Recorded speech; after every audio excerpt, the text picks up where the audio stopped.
Represent করবেন যে একজন কনসালটেন্টের সামনে, একজন ইমিগ্রেশন অফিসারের সামনে, একজন অ্যাম্বাসেডরের সামনে কিভাবে আপনি আপনাকে উপস্থাপনা করবেন সেটা একমাত্র শিখিয়ে দিই আমরা আমাদের কনসালটেন্টের যারা ফাইল জমা দিই শুধুমাত্র তাদেরকে। আসসালামু আলাইকুম সম্মানিত সৌদি, সবাই কেমন আছেন? প্রত্যেকবারের পরামর্শ হিসাবে গ্রহণ করবেন এবং এই ভিডিও প্রত্যেকের নিকট পৌঁছে দিন। এই মুহূর্তে এই মাইগ্রেশন লাইনে অর্থাৎ ট্রাভেলস ডিপার্টমেন্টে অনেক স্ক্যাম হচ্ছে। ভিডিও আমাদের এই আইডি, এই ইউটিউব চ্যানেল এন্ড টিকটক সবগুলো মানুষের কাছে পৌঁছে দিন, যাতে করে মানুষ সঠিক পরামর্শ পায় এবং যেন সে সঠিক পরামর্শ পেয়ে সে যেন দ্বিতীয়বার আর ক্ষতির সম্মুখীন না হয়। আল্লাহ তাআলার শুকরিয়া জ্ঞাপন করি।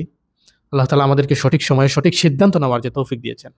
এই ট্রাস্ট গ্লোবাল ইন্টারন্যাশনাল আমরাও অনেক সময় লং টার্মের কাজ করতাম, লং টার্মের প্রসেসিং করতাম, ঠিক আছে? সো আলহামদুলিল্লাহ আমরা এখন যথেষ্ট পরিবর্তন হয়েছি, আমাদের কাজেরও যথেষ্ট পরিবর্তন হয়েছে।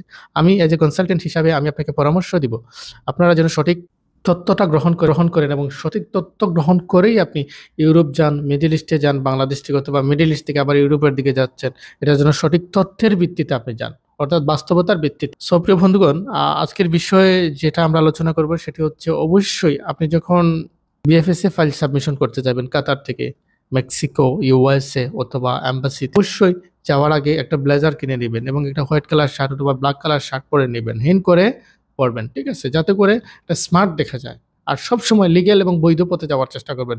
কম টাকা, অল্প টাকা শুনে পৌঁছার পরে পেমেন্ট, এগুলো শুনে কখনো আপনি প্রলোভনে পড়বেন না এবং বিপদের সম্মুখীন হবেন না। আমরা আপনাদেরকে বারবার সতর্ক করার নিজেরাও চেষ্টা করে যাচ্ছি, আপনাদেরকে বারবার বলেছি আপনারা যেন সতর্ক হন এবং সতর্কতার দৃষ্টিকোণ থেকে আপনারা কাজ করেন। কিরকম তথ্য মানুষ পেলে মানুষ সতর্ক হবে সেরকম কমেন্ট আপনারা করুন, যাতে করে আমরা সেরকম তথ্যমূলক ভিডিও। ইংরেজি শিখতে হবে, টিকারের সামনে, একজন অ্যাম্বাসেডরের সামনে কিভাবে আপনি আপনাকে উপস্থাপনা করবেন সেটা একমাত্র শিখিয়ে দিই আমরা আমাদের কনসালটেন্টের যারা ফাইল জমা দিই শুধুমাত্র তাদেরকে আমরা একদম প্রিপারেশন নিয়ে তারপরে এম্বাসিতে দিই এবং আপনি নিজেও প্রিপারেড হয়ে তারপরে আপনি এম্বাসিতে ফাইল জমা করবেন। ধন্যবাদ। আল্লাহ হাফিজ।